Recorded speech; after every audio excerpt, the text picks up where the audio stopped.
네, 이제 말씀을 우리 함께 보겠습니다. 마태복음 10장 1절부터 10절까지 말씀 저와 여러분 교독하겠습니다. 예수께서 그의 12제자를 부르사 더러운 귀신을 쫓아내며 모든 병과 모든 약한 것을 고치는 권능을 주시니라.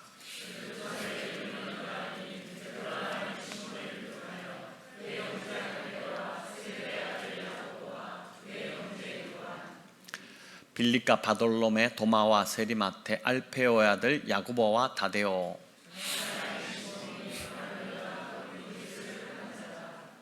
예수께서 이 12를 내보내시며 명하여 이르시되 이방인의 길로도 가지 말고 사마리아인의 고을에도 들어가지 말고 가면서 전파하여 말하되 천국이 왔다 하고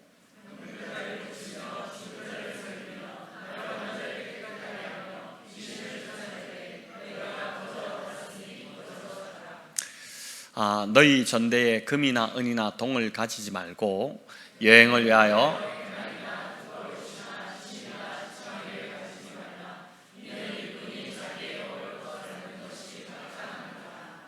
네, 아멘. 오늘 이제 우리 심성선 목사님 광고 드린 대로 한 1년 전에 오셨던 것 같습니다.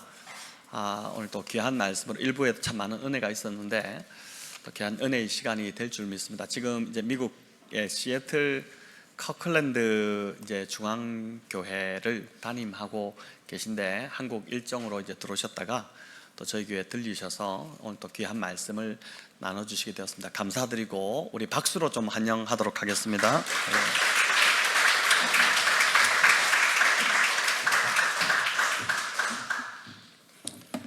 함께 기도할까요? 좋으신 아버지 하나님, 불충한 종의 입술을 통하여서 자녀를 향한, 자녀를 사랑하시는 하나님 아버지의 마음이 전달되게 하시고 그 아버지의 마음을 뜨겁게 느끼고 그 아버지의 마음에 스며들어서 큰 위로와 평안을 받는 귀하고 복된 시간 되게 하여 주옵소서. 예수님의 이름으로 기도합니다. 할렐루야. 백오지 영동교회를 통해서 많은 사랑과 위로를 받습니다. 참 감사드립니다. 저 나름대로 어떻게 이 받은 은혜와 사랑을 갚을까 많이 기도하고 고민하면서 오늘 말씀을 주시는 말씀을 전하게 되었습니다. 저희 막내딸이 이제 중학생입니다. 저희 집 아이들은 초등학교를 졸업하면 핸드폰을 주기로 했기 때문에 우리 막내가 이번에 핸드폰을 받고는 너무 기뻐하면서 1년이 지났는데 이제는 아빠를 막 가르쳐요. 제가 도무지 따라갈 수 없는 이 테크놀로지를 저희 막내가 저에게 가르치고 있습니다. 요즘 아이들이 핸드폰을 가지고 기술을 배우고 또 이제 AI가 나와서 앞으로 어떻게 될까 고민도 많으시고 또 걱정도 많이 되시지요. 우리가 살아가는 이 시대는 효율과 결과를 신성시하고 그것을 우상처럼 섬기는 시대라 해도 과언이 아닙니다.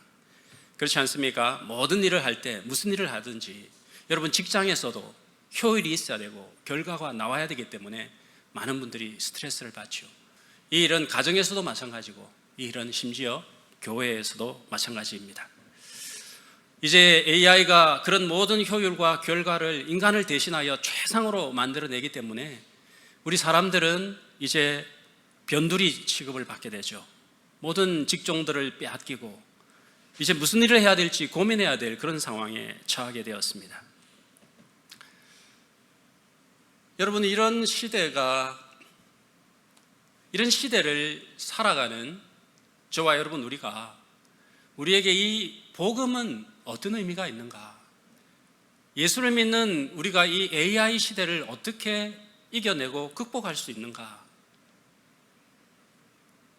예수님께서 저희들을 제자로 부르셨고 복음으로 새롭게 하셨다면 그 복음의 능력이 이런 현실의 삶 가운데서 어떻게 적용되고 나타날 수 있는가 하는 것이 우리의 고민이고 숙제입니다.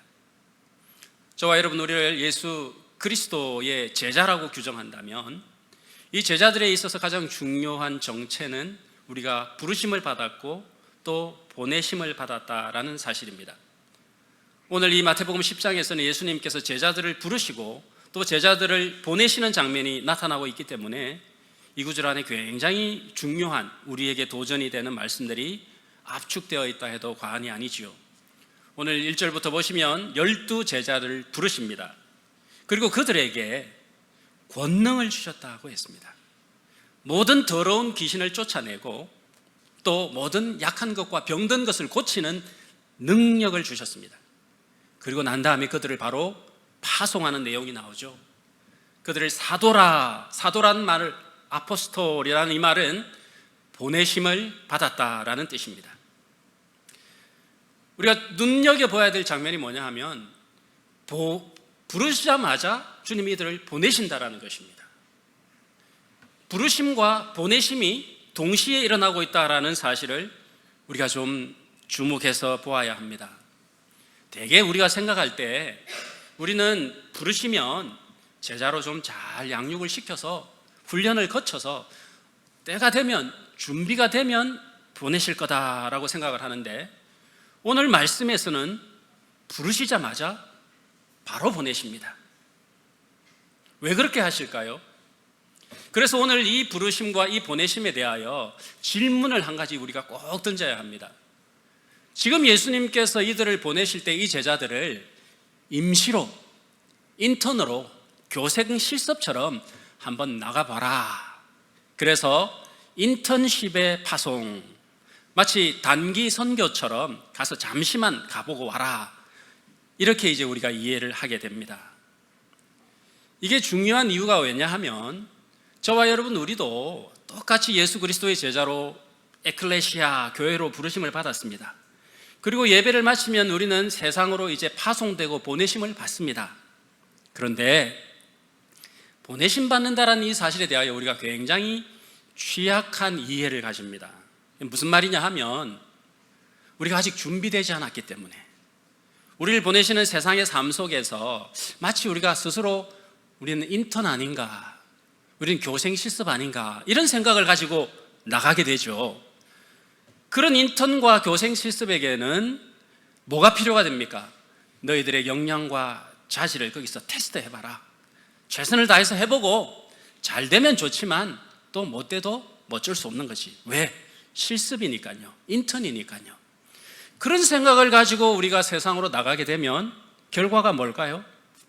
우리 스스로에게 괜찮아, 이건 정식적인 파송이 아니고 이건 인턴이니까 질 수도 있어, 넘어질 수도 있어, 아직 준비되지 않았으니까.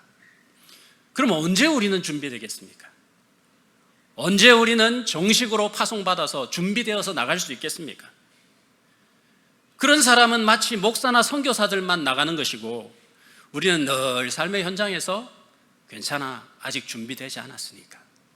이게 뭐냐 하면 우리 스스로 실패를 학습하고 우리 스스로 무기력을 반복하고 세상 가운데서 우리는 늘 지는 존재로 스스로를 길들이게 되는 그런 우를 범하게 되는 거죠.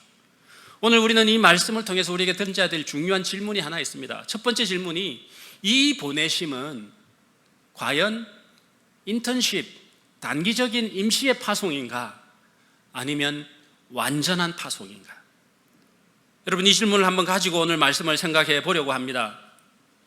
예수님께서 마태복음 5, 6, 7장에서는 하나님 나라의 규범을 가르치셨습니다. 이게 산상수훈이라고 하죠. 하나님 나라는 이렇게 되는 겁니다. 이론적인 가르침을 가르쳤습니다. 그리고 8장과 9장에 가면 그 이론적인 가르침에 대한 실질적인 증거를 제시합니다. 그게 기적입니다.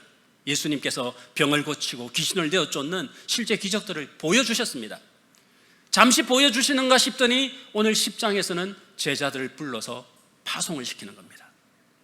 제자들은 훈련 아직 받지 못했습니다. 예수님이 하는 걸 그저 눈으로 잠시 보았을 뿐입니다. 그런 제자들을 보내시면서 너희들도 가서 이와 같이 하라. 보내시면서 이제 주시는 내용이 나옵니다. 바로 너희들도 가서 더러운 귀신을 쫓아내고 하나님 나라의 복음을 전파하고 약한 것들을 고치라.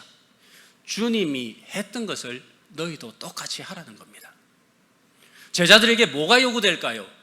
아니 주님, 아직 준비되지 않았는데요, 훈련도 아직 거치지 않았는데요, 괜찮아, 실습이니까 그냥 가서 대충 하다가 와, 주님이 그렇게 보내셨을까요? 만약에 그게 인턴십이었다면 주님이 주신 권능은 아무 의미가 없어지는 겁니다. 오늘 말씀해 보시면 주님이 모든 권능을 주셨다는 겁니다. 이 권능이라는 것은 완벽한 능력입니다. 이 완벽한 능력을 주실 때 제자들의 어떤 자질과 제자들의 어떤 수고와 노력을 요구하시는 것 아닙니다. 성경에 보시면 모든 더러운 귀신을 쫓아내고 모든 약한 것과 병든 것을 고치는 완전한 능력을 주셨습니다. 그렇다면 그래도 여전히 이 파송이 인턴십의 파송이었을까요? 스스로 인턴십이라고 생각을 하고 나가는 사람들은 자꾸만 자기 능력으로서 세상을 살아내려고 합니다. 자기 수고와 자기 노력으로 이겨내려고 합니다. 그러니 번번이 실패하고 깨지는 겁니다. 평생 예수 믿고 죽을 때까지도 나는 아직 준비되지 않았어. 지는 일에, 실패하는 일에 스스로 길들여지는 것이죠. 여기서 우리는 반드시 질문을 던져야 됩니다.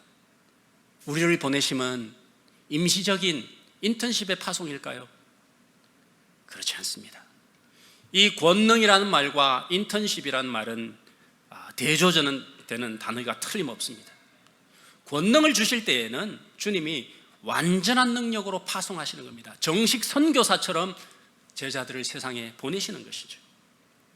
보내시면서 사역의 내용, 예수님이 하셨던 그 내용을 그대로 너희들도 해라. 그리고 9절부터는 사역을 위한 구체적인 지침들을 보여주시는데요. 너희 전대에 금이나 은이나 동을 가지지 말아라. 너무 물질적인 어떤 필요를 가지고 연연해 하지 말아라. 여행을 위하여 배낭이나 옷이나 지팡이를 가지지 말아라. 왜? 일꾼이 자기의 먹는 것을 받는 것이 마땅하다. 하나님께서 다 채워주신다는 말입니다. 이렇게 그들을 파송하십니다. 그런데 이 동일한 구절을 다루고 있는 마가와 누가복음에는 나오지 않는 구절이 마태복음에만 기록되고 있는 것이 바로 5절과 6절의 말씀입니다. 제자들을 파송하시면서 굉장히 중요한 그 파송의 원리들을 이 5절, 6절에서 소개하고 있는데요. 우리 5절, 6절을 같이 한번 읽어볼까요? 한번 같이 이 말씀을 크게 읽어봤으면 좋겠습니다. 5절, 6절인데요. 제가 한번 읽겠습니다. 예수께서 이 12를 보내시며 명하여 이르시되, 같이 읽습니다. 이방인의 길로도 가지 말고 사마리아인의 고을에도 들어가지 말고 오히려 이스라엘 집에 잃어버린 양에게로 가라. 예수님께서 제자들을 보내시면서 가지 말라라고 제안을 하셨습니다. 대부분의 이 신학자들이 이 구절을 설명하면서 아직은 인턴십이니까, 아직 준비되지 않았으니까 이방인의 고을이나 사마리아에는 가지 말고 일단은 유대인들에게 먼저 가라, 이제 이런 식으로 말씀을 이해를 합니다. 제가 참 용기가 필요해야 했습니다. 모든 신학자들이 다 그렇게 써놨기 때문에 하나님이 저한테 주시는 이 말씀이 과연 옳은가 많이 기도하고 확신을 가지고 말씀을 전해야 했습니다. 이게 무슨 의미일까요? 이스라엘의 잃어버린 양, 과연 유대인들에게 먼저 가라고 말씀하시는 걸까요? 그래서 학자들은 유대인들에게 우선권이 있다. 유대인들에게 복음 전하는 것이 긴급하다. 그래서 나중에 좀 준비가 되면 그때 이방인에게 가고 그때 사마리아인에게 가고, 지금은 아직 준비가 덜 됐으니까 일단 유대인들에게로만 가라. 이렇게 이제 많이 말씀을 이해를 합니다. 과연 그럴까요? 앞서도 말씀드린 것처럼 말씀을 그렇게 이해하면 우리에게 큰 이 인식의 차이가 나타나게 됩니다. 우리도 마찬가지입니다. 우리도 늘 세상으로 보내심을 받을 때에 아직 준비가 안 됐으니까 스스로를 미숙한 자로 규정을 하고, 주님이 우리에게 주신 권능이라는 약속은 아예 현실에서는 불가능한 일처럼, 실제로 그렇지 않습니까? 우리가 삶의 현실에서 우리에게 어떤 능력이 있어서 우리가 귀신을 쫓아내고 우리가 어떻게 병든 자를 고칩니까? 그러니까 이 말씀은 굉장히 공허하게 들리고, 앞서 이해하는 것처럼 아직은 준비가 안 됐으니까 늘 이런 식으로 스스로의 정체를 규정하게 된다는 것입니다. 그럼 뭘 말합니까? 교생들, 인턴들, 너희들 자질을 최대한 발휘해. 너희들 얼마나 잘하는지, 너희들 열심히 하는지 내가 한번 지켜볼게. 주님께서도 우리에게 그런 마음을 가지고 우리를 지켜보실까요? 주님이 우리를 보고 세상에 나가서 너네들 열심히 한번 해봐, 너희들 자질을 최대한 끌어내고 앞서 말씀드린 것처럼 효율과 결과를 한번 가져와봐, 주님이 그렇게 말씀하실까요? 여러분, 오늘 이 말씀에 대한 분명한 이해가 좀 필요합니다. 주님이 우리에게 권능을 주셨다는 것은 우리의 자질과 우리의 능력과 우리의 열심을 이끌어내봐라고 말씀하시는 게 아닙니다. 내가 너에게 준 권능을 믿고 나가서 담대하게 사역하라라고 우리를 보내시는 거죠. 물론 신앙생활에는 훈련이 꼭 필요합니다. 그걸 부인하는 게 아닙니다. 훈련을 받을수록 우리는 더 온전해질 수 있습니다. 그러나 그것이 우리에게 주신 주님의 약속을 약화시키지 않습니다.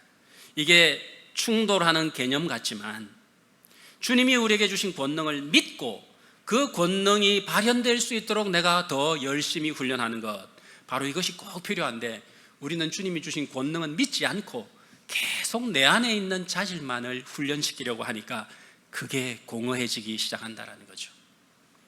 여러분, 신앙생활을 오래 하면 할수록 많은 사람들이 더 뜨거운 열정과 놀라운 사역의 열매를 가지고 힘이 나는 것이 아니고, 왜 자꾸 신앙생활이 무기력해지면서 자꾸 신앙과 현실의 괴리가 자꾸 발생하느냐? 바로 여기서 비롯되는 우리 인식의 차이 때문에 그렇습니다. 주님이 주신 권능을 믿고 삶의 현장에 나가서 이김과 승리를 경험하면 그 신앙생활이 왜 즐겁지 않겠습니까?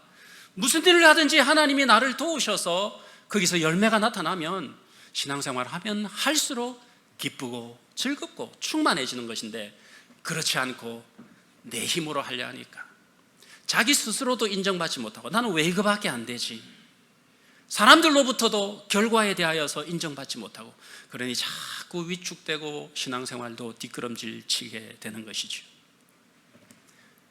여러분, 오늘 주님이 이 제자들을 파송하실 때 이 파송이 완전한 파송이었다는 것을 꼭 믿으시기를 바랍니다. 주님께서 여러분들을 삶의 현장으로 보내실 때에 여러분이 여러분 개인의 자질과 능력을 믿고 보내는 것이 아니고 주님이 주시는 능력, 약속을 믿고 여러분을 파송하시니 여러분 그 믿음으로 이기시고 승리하시기를 주의 이름으로 축복합니다. 이것을 뒷받침하는 구절이 이제 오늘 5절, 6절의 말씀입니다. 이방인의 길로 가지 말아라. 사마리아인의 고을에 들어가지 말아라. 아직은 준비가 안 됐으니 일단은 잃어버린 이스라엘의 잃어버린 양 유대인에게로 가라. 과연 이런 뜻이겠습니까? 그렇지 않다라는 것입니다. 이 말씀을 제대로 이해하기 위해서는 우리 구약적인 배경을 좀 알아야 합니다. 우리가 레위기 18장에 보시면은 하나님께서 이스라엘 백성들이 출애굽했을 때 그 이스라엘 백성들에게 끊임없이 계속 강조해서 하신 말씀이 있습니다. 그게 뭐냐 하면 너희가 이전에 거주하던 애굽 땅의 풍속을 따르지 말아라. 애굽은 이방인이죠. 그들의 삶의 방식을 따르지 말고 또 내가 너희를 인도하여 드리는 그 가나안 땅 사람들의 풍속과 규례도 행하지 말아라. 뭘 말하는 겁니까, 여러분? 그 이방인들이 살아가는 삶의 방식대로 가지 말아라. 이게 바로 이방인의 길이라는 겁니다. 그들의 삶의 방식을 따르지 말아라. 그들은 효율을 추구하고 그들은 결과만을 요구한다. 그런 삶에 길들여지지 말라고 말을 하는 것이죠. 에베소서 4장에서 사도 바울도 이렇게 말합니다. 이제부터 너희는 이방인이 그 마음에 허망한 것으로 행함같이 행하지 말아라. 세상 사람들이 살아가는 삶의 방식을 쫓아가지 말라고 하는 것입니다. 당시 이 갈릴리와 가브나움 주변에는 아주 잘 발달된 국제 교역로가 있었습니다. 옛날을 출애굽할 때 당시부터 이집트에서부터 저 북쪽의 페니키아까지 해변을 따라서 비아 마리스라는 아주 고속도로가 쫙 닦여져 있었습니다. 그 길로 가면 아주 편하게 쉽게 어디든지 갈 수 있습니다. 그게 바로 이방인의 길입니다. 편한 길, 쉬운 길, 그 길을 택하지 말라고 말씀하시는 겁니다. 또한 사마리아인의 고을은 어떤 곳입니까? 사마리아는 우리가 잘 아는 것처럼 구약의 이스라엘이 하나님 앞에 범죄하다가 패망했습니다. 그리고 그 죄의 결과로 온 이방인들을 끌어다가 모아놓은 것이 바로 사마리아입니다. 유대인들은 그 마을을 죄인들의 마을, 귀신이 득실거리는 마을, 그래서 상종하지 않았습니다. 그 사마리아인의 고을로 가면 어떻습니까? 복음 전파는 확실한 결과가 있습니다. 거기에는 죄인들이 가득하기 때문에 거리로만 가면 얼마든지 열매를 거둘 수 있습니다. 그러나 주님께서는 그 사마리아인의 고을에도 가지 말아라고 하셨습니다. 복음을 전거하는 일에 있어서 효율과 결과라는 것이 우상시되면 어떻게 될까요? 오늘날 많은 교회들이 수단과 방법을 가리지 않고 성도를 끌어모으고 교회가 성장하는 일에만 혈안이 된다면 복음의 진리는 사라져버리기 쉽습니다. 마치 세상의 시장의 논리와 같이 큰 대기업들과 같이 어떻게든 교회도 대형화되고 사람들을 끌어모으기 위해서는 여러 선전적인 광고와 여러 가지 마케팅과 이런 것들이 교회 안에 들어오고 또 결과만을 요구합니다. 눈에 보이는 결과. 교회뿐만 아닙니다. 우리 가정에서도 마찬가지죠. 직장에서도 마찬가지입니다. 복음을 전거하는 일에 있어서조차도 효율과 결과만을 따라간다면 거기에 과연 하나님 나라의 열매가 맺혀질 수 있을까요? 그래서 주님께서 오늘 하시는 말씀이 이스라엘의 잃어버린 양에게로 가라. 그러면 이 이스라엘의 잃어버린 양은 도대체 누구를 말합니까? 유대인들을 말하는 것일까요? 이것 역시 구약의 말씀을 들으면 너무나 분명해집니다. 오늘 예수님께서 마태복음 9장 말미에 보시면 예수님께서 병든 자들을 고치시고 귀신 들린 자들을 내쫓으시고 난 다음에 그들을 보시면서 무리를 보시고 불쌍히 여기시니 그들이 목자 없는 양과 같이 고생하며 기진함이라 이렇게 말씀하셨습니다. 여러분 이게 무슨 말입니까? 그래서 주님은 제자들에게 추수할 일꾼들을 보내주소서라고 하시면서 제자들을 파송하십니다. 너희가 바로 추수할 일꾼이 되어라 이렇게 하시는 거죠. 바로 이 마음, 가난하고 병든 자들, 귀신 들린 자들을 바라볼 때 목자 없는 양 같아서 불쌍히 여기는 그 마음, 그게 바로 이스라엘의 잃어버린 양에게로 가라고 하시는 주님의 말씀인 것입니다. 구약에서 이것이 분명하게 드러납니다. 여러분 우리가 아까 기도 시간에도 말씀하셨지만 잘 아는 이사야서 53장에 뭐라 그럽니까? 우리는 다 양 같아서 각기 제 길로 갔다. 이스라엘 백성들이 다 양처럼 목자를 떠나서 자기 원하는 대로 다 가서 잃어버린 바 되었다는 것입니다. 예레미야 50장에서도 내 백성은 잃어버린 양떼로다라고 했습니다. 목자들이 자기의 양을 잘 돌보지 않았기 때문에 이스라엘의 양떼들이 각기 산으로 들로 다 흩어져 버려서 들짐승의 먹이가 되는 그런 형편에 처해져 버렸다. 이스라엘은 흩어진 양이라 사자들이 그들을 따르도다. 이런 이스라엘의 영적인 형편을 두고 에스겔서 34장에서는 주님께서 분노와 애처로움을 하나님께서 발현하십니다. 이스라엘의 목자들은 화 있을진저 너희가 목자의 역할을 하지 못하기 때문에 내 양들이 다 흩어져서 들짐승들의 밥이 되었다. 그러므로 내가 너희들 경고한다. 그리고 난 다음에 자신의 마음을 표현하십니다. 에스겔서 34장 11절 곧 내가 하나님께서 내 양을 찾고 찾되 내 양들이 흩어진 그곳에서 내가 그들을 찾아 모을 것이고 그들을 건질 것이고 내가 친히 내 양떼의 목자가 되어서 그들을 누워있게 하겠다. 이게 구약에서 주님이 하나님께서 나타내신 이 마음입니다. 잃어버린 자기 백성들을 찾기 위해서 주님이 친히 이 땅에 오셔서 목자가 되겠다. 그래서 예수님이 오신 것이지요. 예수님께서 이 땅에 오신 이유 자기 분명히 말씀하십니다. 누가복음 19장 10절에서 인자가 온 것은 바로 그 잃어버린 자를 찾아서 구원하기 위하여 왔다라고 말씀하셨습니다. 주님의 마음이 뭡니까? 왜 주님이 이 땅에 오셨습니까? 왜 주님이 오셔서 십자가에서 자신을 들이셨습니까? 주님 하나님 아버지의 마음, 구약에서 그처럼 절절하게 내가 목자가 되겠다고 하신 그 하나님이 친히 육신을 입고 오셔서 목자가 되셨습니다. 그리고 양을 찾으셨습니다. 찾도록 찾으셨습니다. 죽기까지 찾으셨습니다. 바로 앞장 마태복음 99장에 보면 주님께서 두 맹인을 치료하시는 내용이 나옵니다. 근데 그 맹인들이 눈을 뜨고 난 다음에 주님이 그들을 향해 뭐라고 말씀하시냐 하면 엄히 경고하시면서 너희들 아무에게도 아무 말도 하지 말라고 하십니다. 그 맹인에게 뿐만 아니라 주님은 종종 병자들을 고치시고 귀신을 쫓아내실 때마다 아무에게도 아무 말도 하지 말라고 하셨습니다. 심지어 엄히 경고하셨습니다. 옐로 카드를 꺼내 드시면서 아무에게도 말하지 마라. 왜 그러셨을까요, 여러분? 여러분, 자기가 병 고침을 받은 사람이 나가서 내가 예수님께 고침 받았습니다 라고 전도하는 것보다 더 확실하고 효과적인 방법이 어디 있습니까? 그렇지 않습니까? 그래서 많은 사람들이 간증을 합니다. 내가 경험한 주님을 전합니다. 간증이 잘못됐다라고 말하는 건 아닙니다. 그런데 주님께서 왜 경고하셨을까요? 영혼을 불쌍히 여기는 목자의 마음이 없이 간증을 하게 되면 어떤 결과가 나올까요? 분명히 효과는 있습니다. 엊그제까지 아파서 누워있던 사람이 오늘 일어나가지고 엊그제까지 눈을 못 보던 사람이 눈을 떠서 말을 하면 이야, 그 주님이 대단한 분이네? 틀림없이 효과가 있습니다.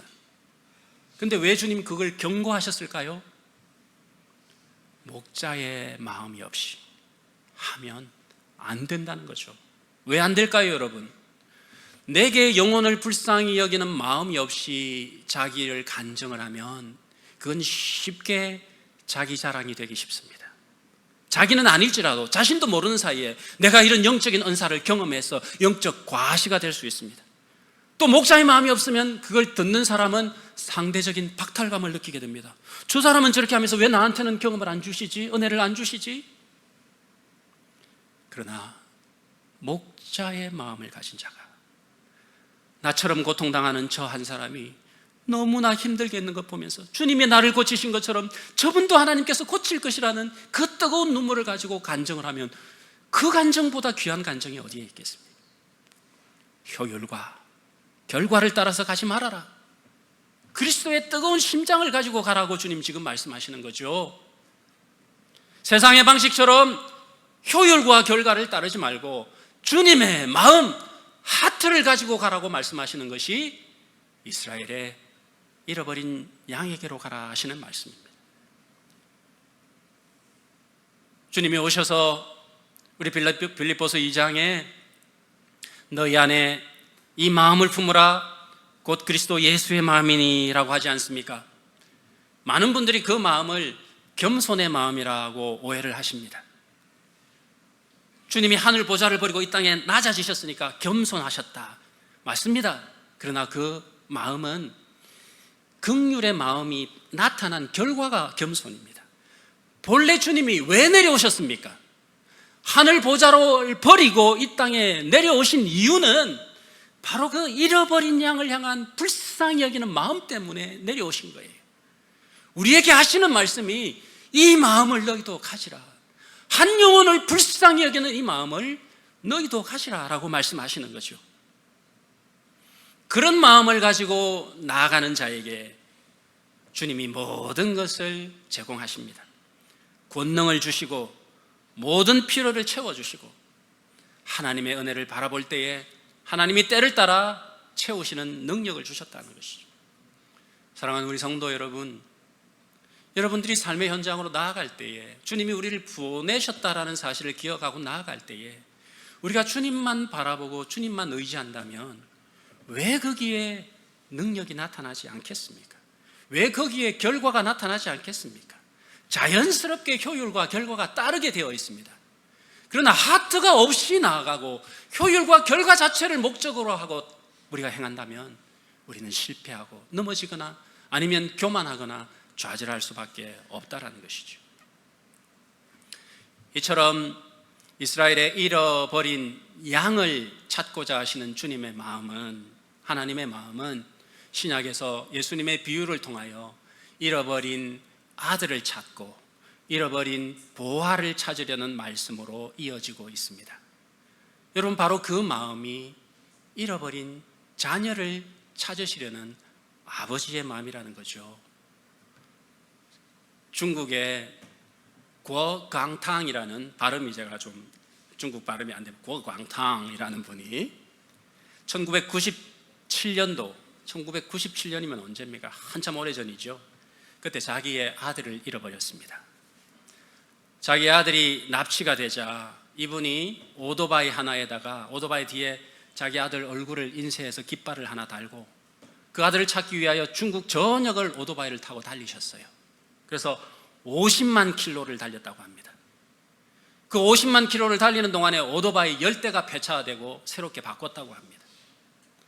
그렇게 달리기를 24년, 잃어버린 아들을 한 번도 마음에서 놓치지 않고 찾아다니다가 1921년 7월 11일에 마침내 드디어 그토록 찾던 아들을 만났다는 것이죠. 얼마나 감격했겠습니까? 얼마나 기뻤겠습니까? 여러분, 이게 잃어버린 자녀를 찾으려는 아버지의 마음 아닙니까? 중국에서는 지금도 한 해에 10년 전 통계이기만은 한 해에 2만 명 이상이 되는 아이들이 유괴를 당하고 납치를 당한다고 합니다. 그 부모의 마음이 어떨까요? 이 허광탕 씨가 그렇게 자기 아들을 찾아다니는 동안에 실종된 아이들 7명을 찾아서 부모에게 돌려보냈다고 합니다. 참 귀한 일이지요. 여러분, 자녀를 혹시 잃어버린 적이 있습니까? 제가 우리 큰애가 아주 어릴 때, 2-3살 때 이제 미국에 막 이민을 갔었는데, 공원에서 이렇게 잠시 놀다가 애가 방향을 탁 돌렸는데 엄마 아빠가 안 보이는 거예요. 그러니까 애가 너무 당황해가지고 애가 막 공포에 질려가지고 막 울면서 두리번 하는 장면을 제가 눈으로 딱 목격을 했어요. 그래서 애기야, 아빠 여기 있어. 그러니까 막 애가 막 사방을 뛰어들더니 마침내 눈길이 탁 마주치니까 애가 막 기뻐가지고 이렇게 막 쫓아오는 거예요. 여러분, 우리 자녀 잃어버리면 어떻게 될까요? 바로 그 마음이 주님의 마음입니다.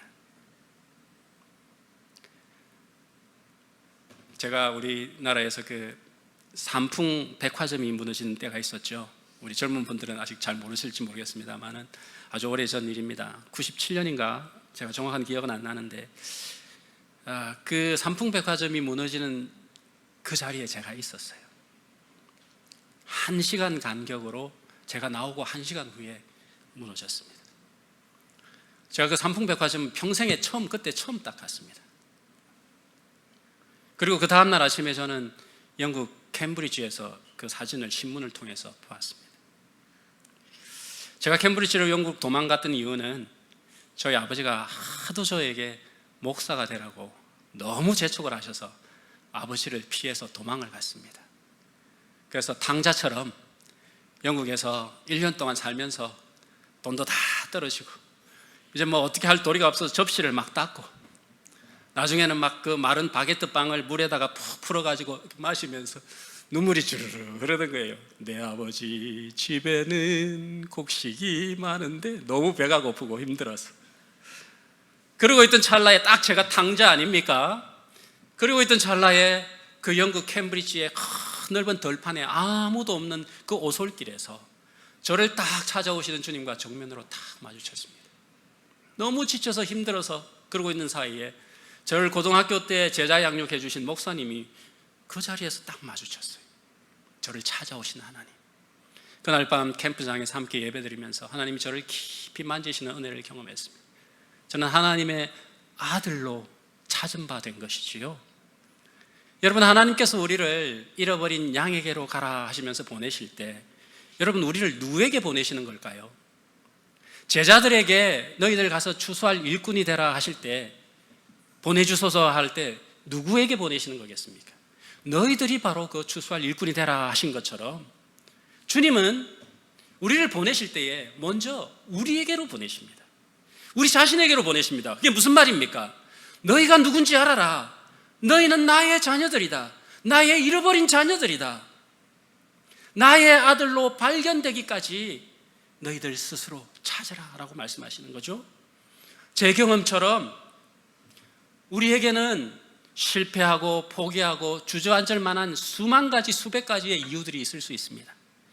우리는 포기할 수 있습니다. 그러나 우리 아버지는 포기하지 않습니다. 그 허강탕시처럼 평생에 주님은 우리를 찾아오셨고, 그리고 반드시 기필코 하나님은 우리를 만나시는 분이라는 거죠. 하나님이 여러분들을 그리스도의 온전한 자녀로 만나실 줄 믿으시기를 바랍니다. 그게 하나님이 시작하신 착한 일입니다. 우리 안에 그 일을 시작하셨습니다.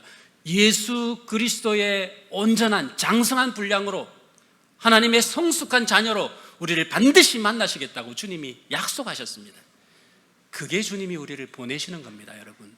그러므로 우리는 우리 자신에게로 보냄받은 겁니다. 하나님은 내가 하나님의 성숙한 자녀로 발견되기까지 지금도 찾고 계십니다.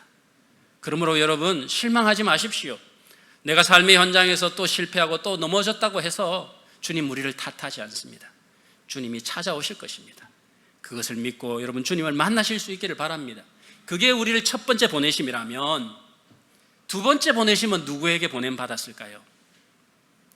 두 번째 보내신 것은 바로 내 주변에 사랑하는 가족들에게 보내신 것입니다. 우리를 어떤 세상의 대단한 곳으로 보내서 거기서 막 대단한 능력을 발휘하고 수많은 사람을 전도해오고, 그거 하나님 그 이전에 옆에 있는 가장 사랑하는 사람들을 만나라고 보내셨습니다. 왜요? 그 잃어버린 양, 내 사랑하는 아내와 남편이 하나님의 잃어버린 양이고, 내 사랑하는 자녀가 바로 주님이 찾으시는 보화이기 때문에 그렇습니다. 평생을 같이 살아도 내 남편이, 내 아내가 하나님이 그토록 찾으시는 하나님의 자녀이고, 하나님이 너무 사랑하시는 하나님의 보화라는 사실을 깨닫지 못한다면 그 얼마나 안타까운 일이겠습니까? 주님이 우리를 보내시는 우리의 보내심은 여러분의 남편과 여러분의 아내가 하나님의 보물로 발견되어지도록 보내신 것입니다. 다시 말하면요, 저는 참 자책이 많은 사람이에요. 난 왜 이러지? 나는 안 돼. 근데 누가 저에게 그 말을 해주겠습니까? 물론 하나님이 저에게 말씀하십니다.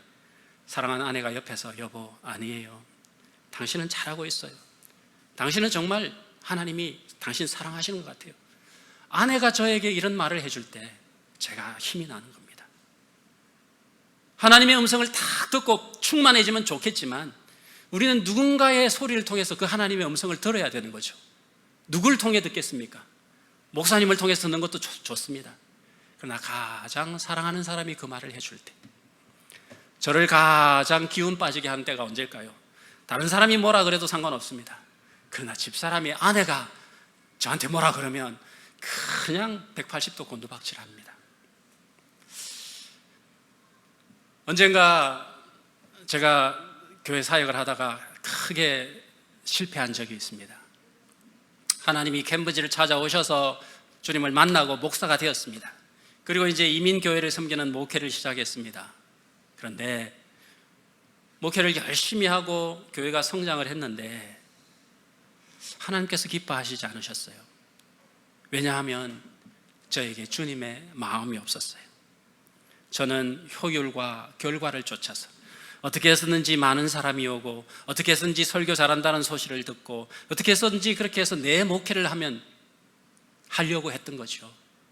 그러니 결과가 뭡니까? 그래서 성도들이 좀 모이면 내가 열심히 해서 그래 하고 교만하게 되고, 성도들이 목사의 말을 잘 안 듣고 막 그러면 판단하고 정죄하게 되고, 그래서 큰 어려움, 실패를 경험했습니다.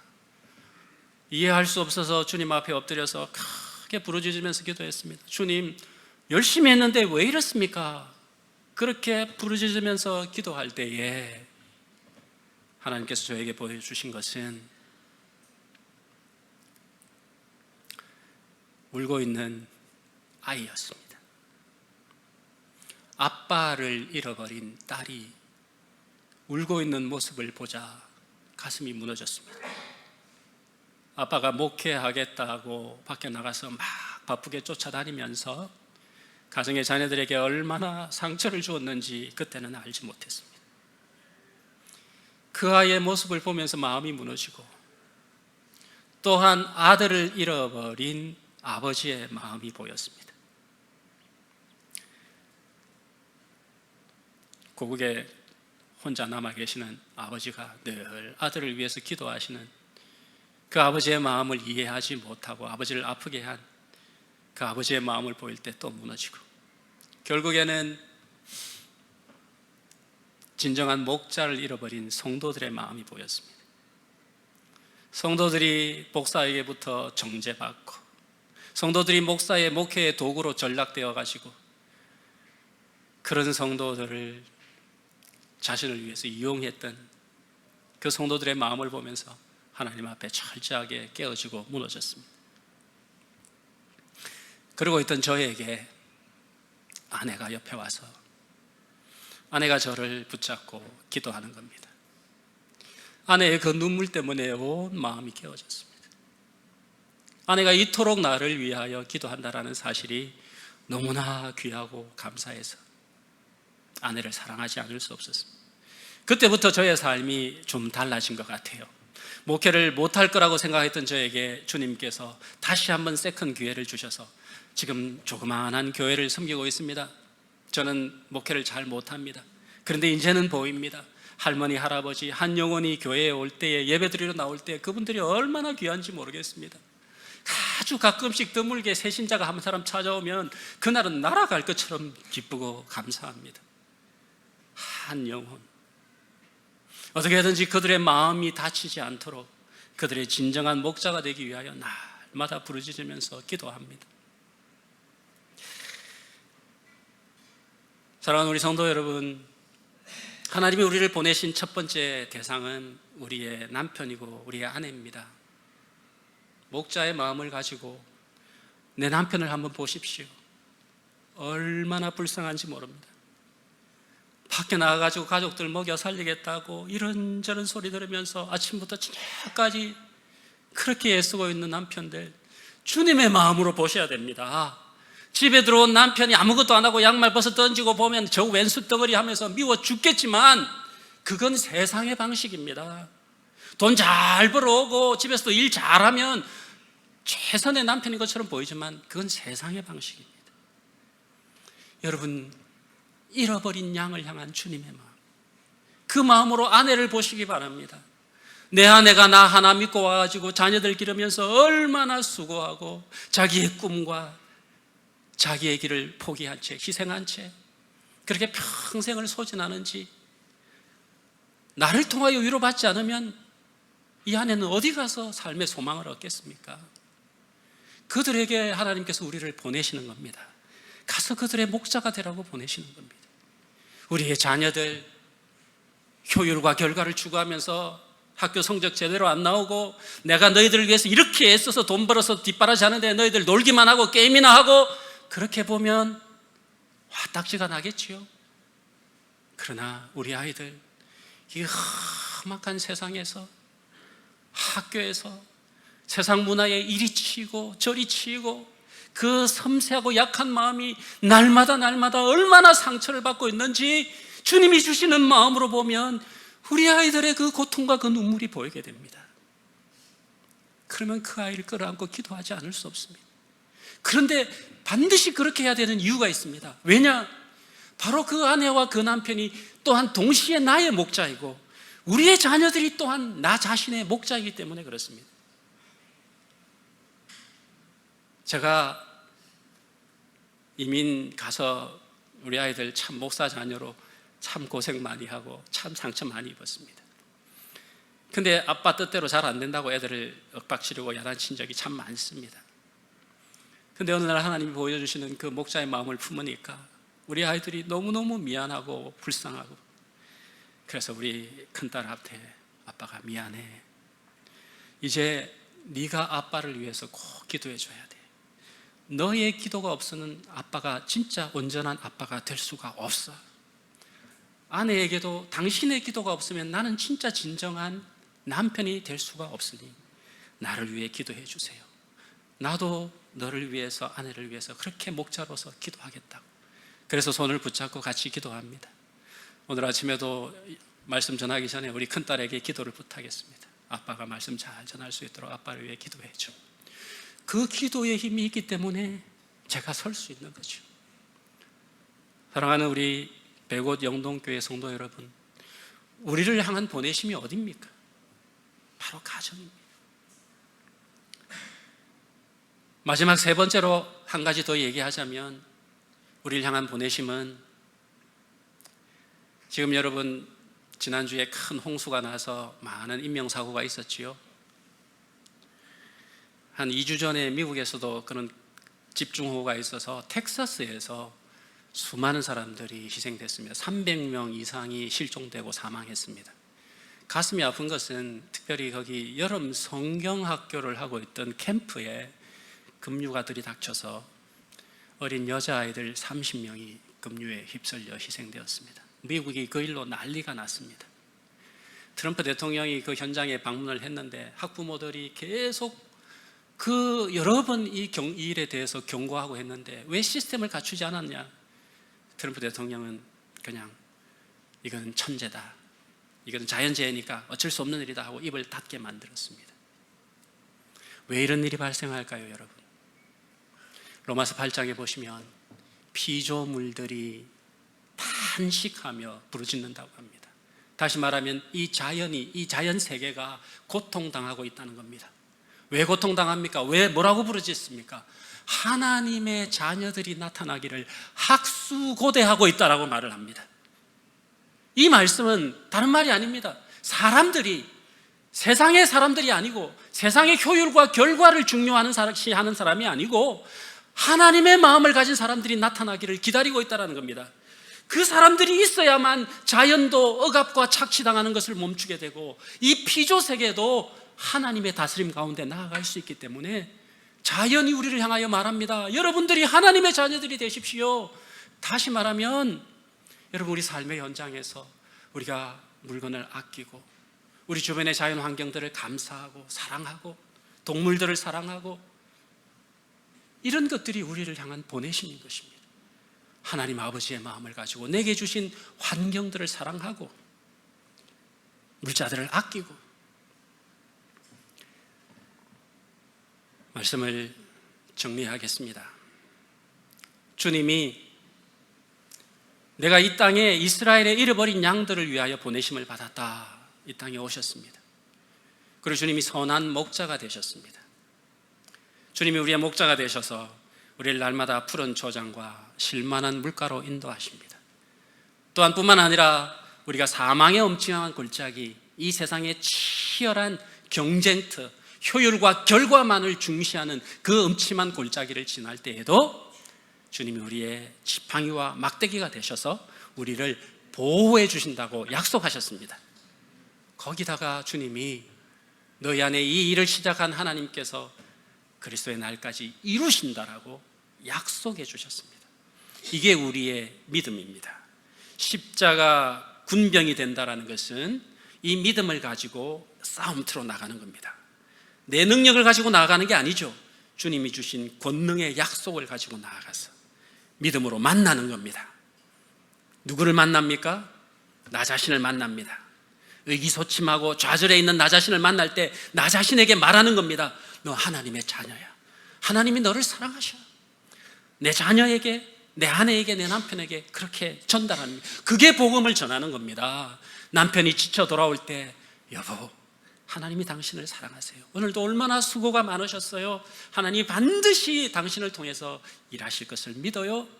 우리 자녀들 학업에 친구 관계에 시달려서 짜증받고 스트레스 받아서 돌아올 때 끌어안으면서 축복하면서 기도하면서 넌 하나님의 자녀야. 어제 제가 우리 초등부 아이들 수련회 가는데 같이 하나님께서 들어갈 마음을 주셔서 같이 참석을 했습니다. 거기에 이렇게 막 혼자 방황하고 있는 한 아이가 있었는데 딱 보니까 하나님 마음을 주세요. 너무 귀하고 사랑스러운데 애가 왠지 혼자서 계속 걷돌아요. 그래서 가서 야, 하나님 너 진짜 사랑하시는 것 같은데? 애가 눈이 둥그래서 쳐다보는 겁니다. 그리고 그 아이와 같이 집회에 참석해서 예배를 드리는데 하나님이 저한테 막 부어주시는 마음이 이 아이들 내 아이들이야. 이 대한민국이라는 치열한 경쟁 사회, 이 문화 가운데서 잃어버린 내 아이들 내가 반드시 찾아야겠어, 이 마음을 너무나 주셔서 감격하면서 기도하지 않을 수 없었습니다. 하나님이 인쳐 주십시오. 하나님의 자녀들입니다. 절대로 잃어버릴 수 없는 하나님의 자녀들입니다.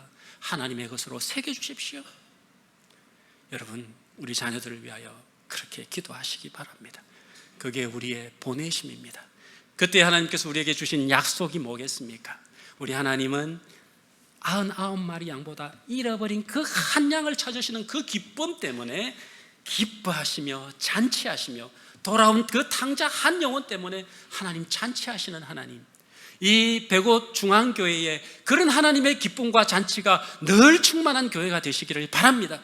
여러분 한 분 한 분이 목자가 되셔서 옆에 계신 한 사람을 바라볼 때에, 마지막으로 여러분 교우들, 참 그런 경험을 많이 했습니다. 이민교회는 참 많이 싸우고 깨집니다.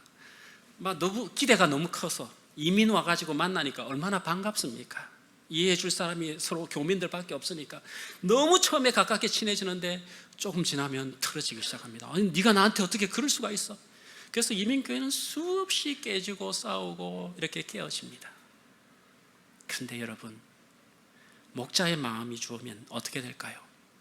옆에 그렇게 얄미운 교우들이 불쌍해집니다.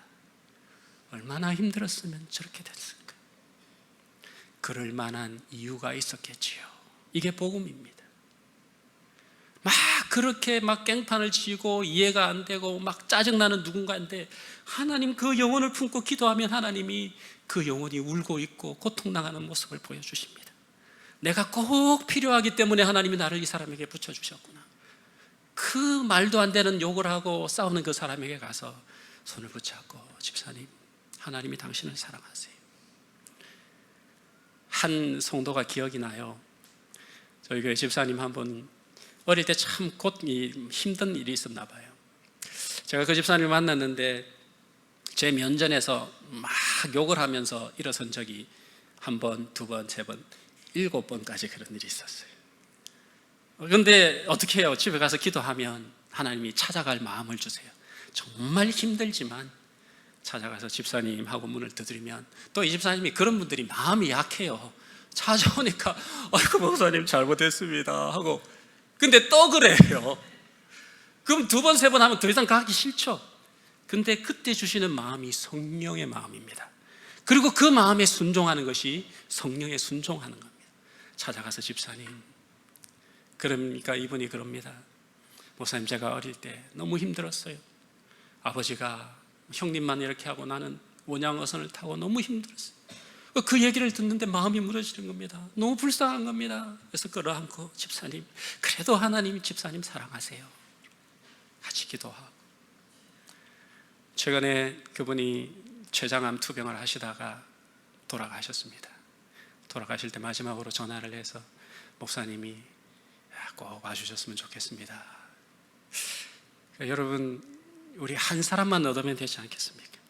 많은 사람을 얻을 필요가 없죠. 한 사람, 천하보다 귀한 그 한 사람만이라도 내가 품고 그 영혼을 위해 기도한다면 여러분이 바로 목자인 것이고, 여러분이 바로 주님의 마음을 가진 사람이 되지 않겠습니까?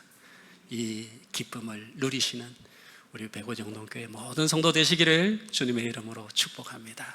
기도하겠습니다. 하나님 아버지, 주님의 마음, 나를 찾으시기 위하여 이 땅에 오셨고 나를 아들로서 만나시기 위하여 십자가에 죽기까지 희생하신 그 아버지의 마음을 깨달아 알고 이제 우리도 그 마음 가지기를 원합니다. 성령의 기름을 부어 주시옵소서. 영혼을 불쌍히 여기는 하나님 아버지의 마음을 우리에게 부어 주셔서 내게 맡겨주신 사람, 내 사랑하는 아내, 내 사랑하는 남편, 내 사랑하는 자녀들, 우리 귀한 성도들 그렇게 끌어안고 주님의 마음으로 사랑하며 섬길 수 있는 은혜를 허락하여 주옵소서. 예수님의 이름으로 기도합니다.